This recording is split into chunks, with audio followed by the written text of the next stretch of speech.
गांव वालों सुन लो, इस बार सरपंच मैं ही बनूंगा। जो मेरे सामने खड़ा होगा उसकी मैं खटिया खड़ी कर दूंगा। मूंछ वाले अपनी गीदड़ भभकी किसी और को दिखाना, क्योंकि इस बार चुनाव में मैं खड़ी हूँ और तुम्हें धूल चटाकर मारूंगी। अरे पूजा, तुम घर संभालो और चूल्हा चौका करो। ये सरपंच का काम मर्द का है। तुम चुनाव लड़कर अपनी बेइज्जती मत करो। आज की औरत चांद पे पहुँच गई है, तुम चूल्हे में अटके हो। मैं जीतकर तुम्हारी ये पुरानी सरपंच वाली कुर्सी छीनूंगी। मेरे साथ गांव के सारे लफंगे लड़के हैं जो मेरे एक इशारे पर कुछ भी कर सकते हैं। तुम्हारे पास क्या है? मेरे पास गांव की सारी औरतों का बेलन गैंग है। अगर उन्होंने बेलन उठा लिया तो तुम्हारे सारे लफंगे दुम दबाकर भाग जाएंगे। अरे जा जा, तेरी बेलन गैंग से मैं नहीं डरता। मैं तो शेर हूँ, शेर, और शेर कभी गीदड़ भभकियों से नहीं डरते, समझी? शेर तो सर्कस में नाचते हैं, तुम तो बस एक भीगी बिल्ली हो जो मेरी एक डांट से ही कुर्सी से नीचे गिर जाओगे। ओए पूजा, तू मुझे गिरता हुआ देख के ज्यादा हंस मत, क्योंकि जब मैं चुनाव जीतूंगा तो तुझे इसी घर से बाहर निकालूंगा। निकालने की बात तो बाद में करना, पहले खुद खड़े तो हो जाओ मूंछ वाले। तुम्हारी तो खुद की टांगे डर से अभी कांप रही।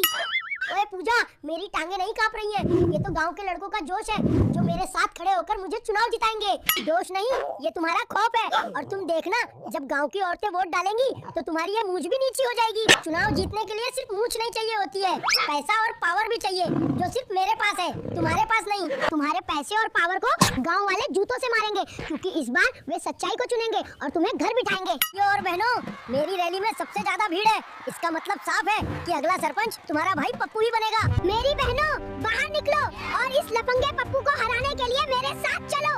आज हम दिखा देंगे कि नारी शक्ति क्या है और क्या क्या कर सकती है। जल्दी निकलो सब।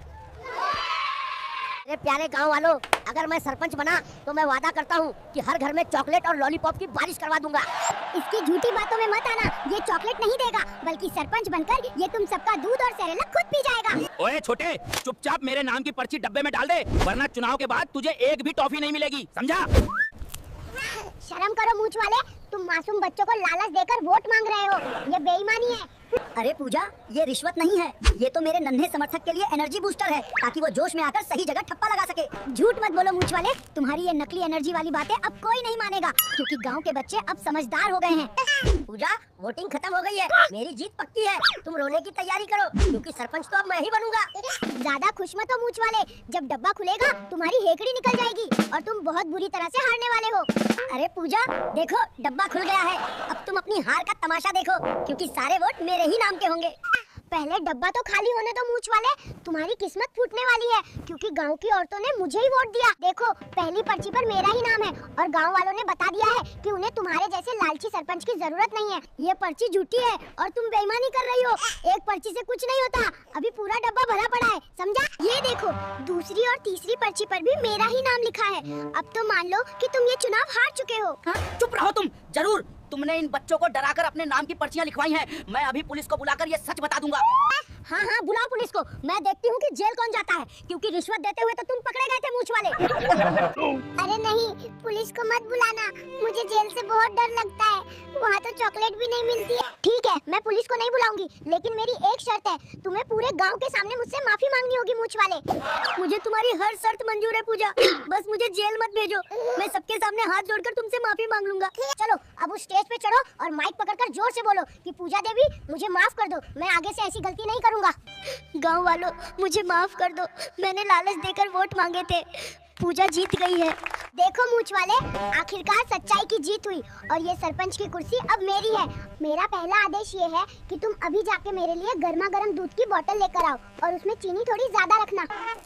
सरपंच साहिबा, ये रही आपकी गर्मा गर्म दूध की बोतल। अब तो खुश हो जाओ, इसमें तो चीनी बहुत कम है, जाओ दोबारा लेकर आओ। और याद रखना, जब तक मैं सरपंच हूँ तुम्हें मेरी सारी बातें माननी पड़ेंगी। बस बहुत हो गया पूजा, मैं तुम्हारी गुलामी नहीं करूँगा। मैं सरपंच का नौकर बनने वाली ये नौकरी अभी छोड़ रहा हूँ। नौकरी छोड़ने की बात मत करना, वरना याद दिला दूँ कि रिश्वत देने के जुर्म में पुलिस तुम्हें सीधा जेल ले जाएगी। बस बहुत हो गया पूजा, मैं तुम्हारी गुलामी नहीं करूँगा। मैं सरपंच का नौकर बनने वाली ये नौकरी अभी छोड़ रहा हूँ। नौकरी छोड़ने की बात मत करना, वरना याद दिला दूं कि रिश्वत देने के जुर्म में पुलिस तुम्हें सीधा जेल ले जाएगी। अरे पूजा, तुम गुस्सा मत हो, मैं तो मजाक कर रहा था। लो, मैं तुम्हारे पैर दबा देता हूँ, बस पुलिस मत बुलाना। ऐसे ही दबे पाँव गुलामी करो मूंछ वाले, क्योंकि अब इस गांव की असली सरपंच मैं हूँ और तुम सिर्फ मेरे मामूली नौकर। जाओ अभी पूरे गांव में ढोल बजाओ और सबको बताओ कि इस चुनाव में मेरी जीत हुई है और मैं सरपंच हूँ। ठीक है सरपंच साहिबा, मैं अभी जाके आपकी जीत का ढोल बजाता हूँ, बस आप पुलिस को मत बुलाना, मैं सब करूँगा। बजाते रहो ढोल मूंछ वाले, तुम्हारी आवाज पूरे गांव में गूंजनी चाहिए ताकि सबको पता चल जाए। सरपंच साहिबा, अब मैं बहुत थक गया हूँ, क्या अब मैं जाके थोड़ा सो सकता हूँ या अभी और ढोल बजाना है? सोना तो दूर की बात है, अब तुम मेरे लिए गरम गरम चाय बनाओगे। अब याद रहे उसमें चीनी ज्यादा होनी चाहिए। सरपंच साहिबा, मैंने आज तक घर में पानी भी गर्म नहीं किया और आप मुझसे चाय बनवा रही हैं। ज्यादा बातें मत बनाओ मूंछ वाले, चुपचाप जाके चाय बनाओ, वरना अभी पुलिस को फोन लगा दूंगी, फिर जेल में बैठ के आराम से चक्की पीसना। अरे पूजा, ये चीनी का डिब्बा कौन सा है? मुझे तो सब एक जैसा लग रहा है, कहीं चाय में नमक न डल जाए। अरे ओ मूंछ वाले, जल्दी चाय बनाओ, वरना मैं पुलिस को फोन लगा दूंगी और तुम्हें जेल की हवा खिलवाऊंगी, समझे तुम? लो सरपंच साहिबा, आपकी गर्मा गर्म कड़क चाय तैयार है, अब इसे आराम से पीजिए। अरे ये चाय है या समुद्र का पानी? इसमें चीनी की जगह नमक किसने डाला है मूंछ वाले? अब ये पूरी खारी चाय तुम खुद ही पियोगे मूंछ वाले, और जब तक खत्म नहीं करोगे तब तक तुम यहाँ से नहीं हिलोगे, समझे? ठीक है सरपंच साहिबा, मैं ये चाय पी लेता हूँ, बस आप पुलिस को फोन मत करना, मैं अपनी गलती की सजा भुगत लूंगा। बाबा जी, ओ सरपंच साहिबा, मेरा सिर घूम रहा है और मुझे बहुत चक्कर आ रहे हैं। नाटक बंद करो मूंछ वाले और चुपचाप वो झाड़ू उठाओ और पूरे आंगन की सफाई शुरू करो, वरना मैं तुम्हें फिर से वही चाय पिलाऊंगी। अरे पूजा, मुझे बहुत चक्कर आ रहे हैं, ये झाड़ू तो बहुत भारी है और मेरी मूछें पसीने से भीग गिर गए ना मूंछ वाले नौकर। अब इसी धूल में पड़े रहो क्योंकि तुम इसी के लायक हो, और जल्दी उठ के अपना काम पूरा करो। सरपंच साहिबा, आप बहुत निर्दयी हो, मैं यहाँ गिरकर दर्द में हूँ और आप हंस रही हो।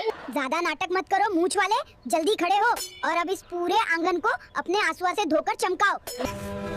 सरपंच साहिबा, अब इन आंसुओं से तो सिर्फ कीचड़ ही होगा, आप ही बताओ मैं कैसे फर्श चमकाऊं? चमकना चाहिए ये आंगन मूंछ वाले, वरना पुलिस बुला के तुम्हें काल कोठरी में डलवा दूंगी, फिर वहाँ बैठ के रोते रहना। सरपंच साहिबा, अब मुझसे ये गुलामी नहीं होगी, मैं अपना सामान लेके जा रहा हूँ और कभी वापस नहीं आऊंगा, समझे आप? जाओ मूंछ वाले नौकर, लेकिन याद रखना अगली बार जब तुम आओगे तो तुम्हें मुझे यूरोप घुमाने ले जाना पड़ेगा, समझे तुम?